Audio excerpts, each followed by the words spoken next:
Tout en prenant place, soyons d'emblée attentifs à notre manière d'aborder cet acte radical et inhabituel que l'on nomme méditation. Quelle est la qualité de notre intention ici? Sommes-nous même éveillés, surtout s'il est tôt le matin? Prendre place ainsi n'a rien de particulièrement anodin. C'est aussi une façon de prendre position dans notre vie, que nous soyons assis sur une chaise ou par terre, ou même allongés.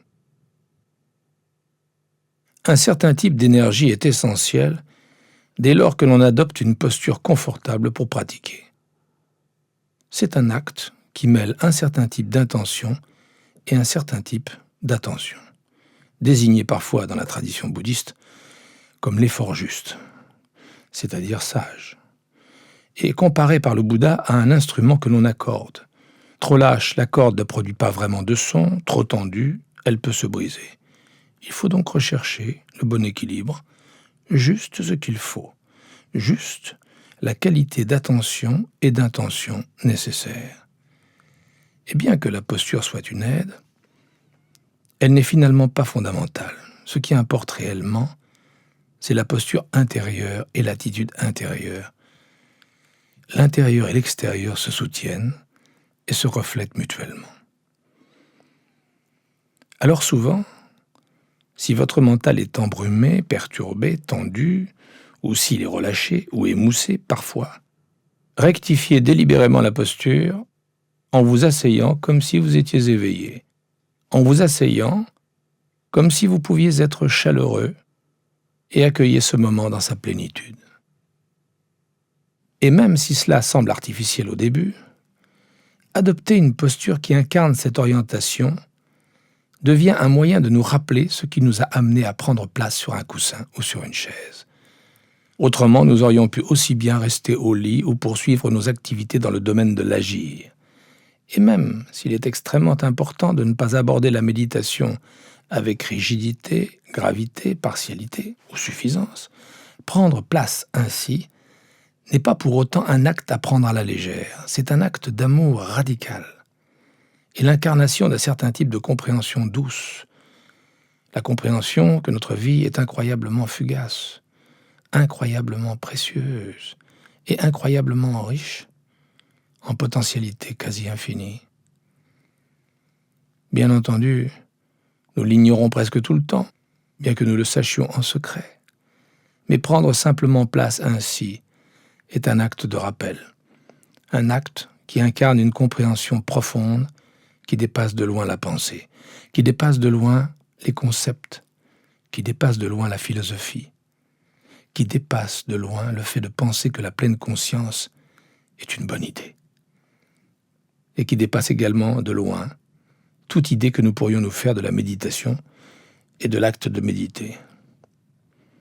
Peut-être serait-il donc utile de voir le fait d'être assis, ici, à cet instant, comme un exercice de yoga. La posture que vous avez adoptée, quelle qu'elle soit, n'est qu'une posture de yoga parmi d'autres. Aussi, pour le moment, débarrassez-vous peut-être de tout bagage associé à l'idée que vous vous faites de la méditation et demeurez simplement assis en étant vivant à cet instant. Asseyez-vous comme si votre vie en dépendait, ce qui est certainement le cas.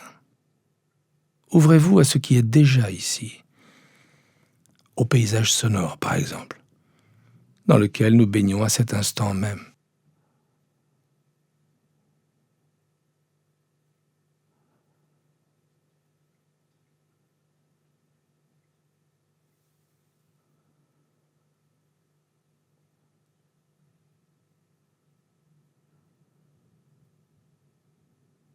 Inutile de tendre la main pour l'atteindre, car il est déjà là, ici même, plus près que près. Consacrez-vous entièrement à entendre ce qui est déjà là pour être entendu, moment après moment.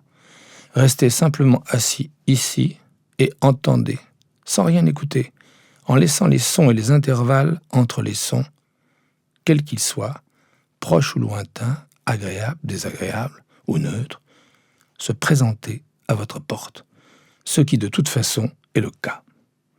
les portes de vos oreilles, les portes de l'esprit qui entend et qui connaît. Vous demeurez dans le silence et le calme, à l'intérieur et en deçà des sons, et dans les intervalles entre les sons.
Les sons parviennent continuellement aux oreilles. Alors observez la continuité de ce paysage sonore, une continuité de la conscience de ce qui est déjà là pour être entendu. Et si cette continuité est interrompue parce que l'esprit est emporté ici ou là, alors chaque fois, comme pour le souffle, laissez la conscience aller à la rencontre de tout ce qui vous éloigne des sons. Quand vous en prenez conscience, dès que vous en prenez conscience, vous appliquez la pleine conscience au point même du contact. Puis doucement, mais fermement, prenant conscience que l'esprit a dérivé vers un autre objet, vous notez quel est cet objet et vous remarquez que les sons sont toujours et déjà ici même, tels qu'ils sont, quels qu'ils soient, à cet instant intemporel que nous appelons maintenant. Pratiquez donc la présence, la présence. Les oreilles sont toujours présentes. Les sons sont quasiment toujours présents. Le silence, l'espace entre l'intérieur et l'en-deçà des sons est toujours présent. Et la conscience même est toujours accessible, toujours, ici même, bien que, comme l'a dit T.S. Eliot, non connu, car non recherché, mais entendu, à demi entendu, dans le calme, entre deux vagues de la mer. Demeurez donc simplement dans le calme qui n'est jamais absent, ce silence à l'intérieur, en deçà et entre les sons, et les pensées par la même occasion.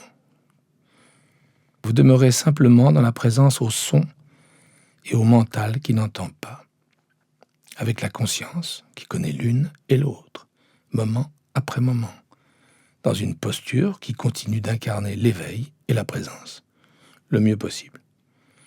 Notez si le mental évalue et juge les sons qui surviennent, en les transformant en bruit, s'ils sont désagréables ou indésirables. Il peut également vouloir des sons différents, de meilleurs sons, des sons plus doux, des sons plus puissants, des sons plus naturels, et inventer des histoires sur ce que vous entendez, ce que vous voulez entendre ou ce que vous n'entendez pas. Notez et acceptez également cet élément réactif et jugeant chaque fois qu'il apparaît.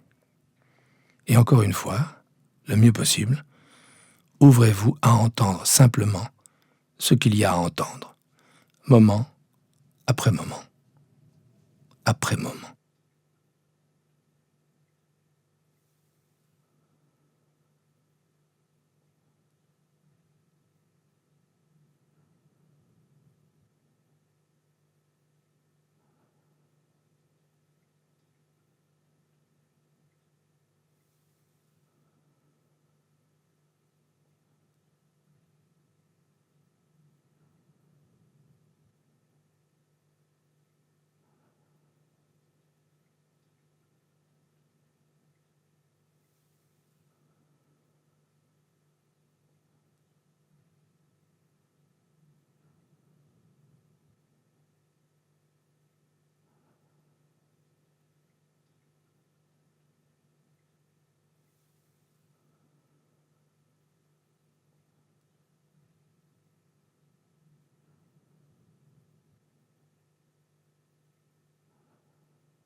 Et si vos pensées s'égarent 1 millier de fois, 1 millier de fois, avec douceur, amour, bienveillance et détermination, notez ce que vous avez à l'esprit, sa qualité, sa valeur émotionnelle, et revenez au paysage sonore.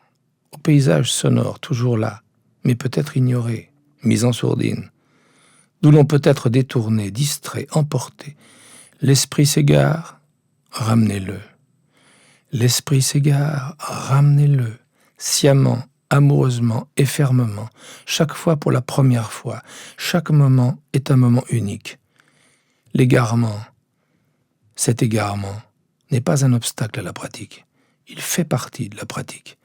Il appartient à la nature de l'esprit de vagabonder, mais lorsqu'on est en contact avec la connaissance du vagabondage et du non-vagabondage, cette connaissance est identique à celle du paysage sonore, à celle de l'entendre, de ce qui est ici pour être entendu. Et c'est la connaissance qui est primordiale ici. La connaissance non conceptuelle, sans penser, de l'entendre, de l'être assis ici, de l'être en vie.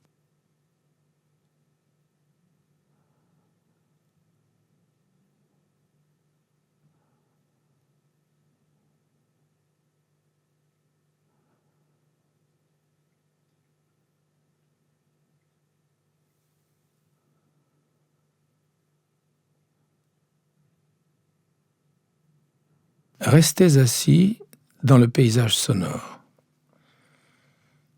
Vous remarquez peut-être qu'il n'y a pas d'intérieur absolu ni d'extérieur absolu. Intérieur et extérieur sont enracinés l'un dans l'autre.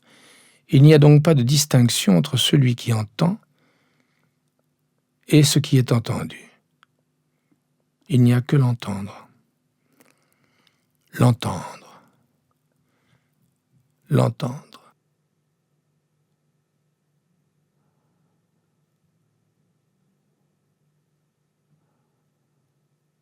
Et comme le paysage sonore nous parvient grâce à l'air, jusqu'à la fin de la méditation, étendez le champ de la conscience, si vous en avez envie, jusqu'à inclure l'air qui touche la peau, caresse la peau, l'air dont nous nous gorgeons, qui nous nourrit sous la forme du souffle. Laissez le champ de la conscience inclure non seulement le paysage sonore, mais également le paysage aérien, la caresse du souffle. Et pas seulement la connaissance du souffle à travers les sensations du souffle dans le corps, mais en laissant le champ de la conscience inclure l'intégralité du corps, le paysage corporel si vous préférez. Assis, ici, respirant, entendant, ressentant l'air, respirant l'air, entendant, ressentant, assis, connaissant.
Les clochettes signaleront bientôt l'heure de la transition avec ce qui suit dans votre journée. Quelques mots sur cette transition, que ce soit pour la méditation marché ou pour d'autres méditations. Dans tous les cas, souvenez-vous qu'il ne doit pas forcément s'agir d'une rupture avec la pratique. Comme il ne s'agit pas d'une rupture avec votre vie. C'est la même pratique que lorsque vous êtes assis avec les sons et la conscience que vous les entendez. La conscience peut vous accompagner, que vous alliez à la salle de bain, que vous vous habilliez ou déshabilliez, que vous vous prépariez à aller au travail, que vous réveilliez vos enfants, que vous preniez votre petit déjeuner ou que vous cuisiniez le dîner, c'est à chaque fois la même pratique. Soyez sensible à l'endroit où se trouve le mental, d'un instant à l'autre, à la qualité de la conscience même, à la qualité de votre intention. Alors, le mieux possible, formez l'intention d'appliquer à chaque aspect de votre vie la même qualité d'attention incarnée, de pleine conscience, de vigilance neutre, moment après moment, que dans cette pratique d'entendre ce qu'il y a à entendre ici. Et vous pouvez utiliser les sons et les intervalles entre les sons, le silence même, voire le timbre de votre propre voix comme point d'ancrage de votre attention et comme occasion de refléter à cet instant votre intention nouvelle, votre motivation nouvelle à cultiver la pleine conscience, à vivre votre vie pleinement, à être pleinement éveillé pour elle, à être présent dans et pour cette vie, peu importe ce qu'elle est, à être pleinement vivant, peu importe les circonstances, ici même, à cet instant même. Juste ceci. Juste ceci.